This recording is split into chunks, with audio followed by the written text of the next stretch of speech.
درانو کتونکو السلام علیکم. زه محمد سلمان همدرد د حق غږ پښتو چینل خبري لنډیز کې ستاسو کوربه اوس تاسو پام را اړوم د مهمو خبرونو لنډیز ته. حامد کرزی وایي په سوله کې د پټو معاملو پر وړاندې به ودرېږي. FATF د ټولو وړاندیزونو تر عملي کېدو به د پاکستان نوم په خړ لیست کې پاتې وي.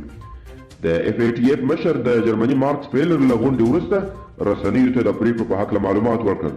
د تورو پیسو سپیناوي او ترهګرۍ سره د مالي مرستو مخنیوي نړیوالې ادارې فاینانشل اکشن ټاسک فورس FATF پرېکړه کړې چې د تیر په څېر د پاکستان نوم تر څار لاندې یا خړ نوم کې وساتي.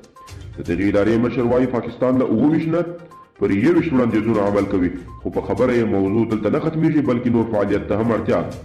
د FATF اداره وایي پاکستان ته د 2021 کال تر فبروري پورې وخت ورکړل شوی چې د ټول وړاندیزونو عملي کړي.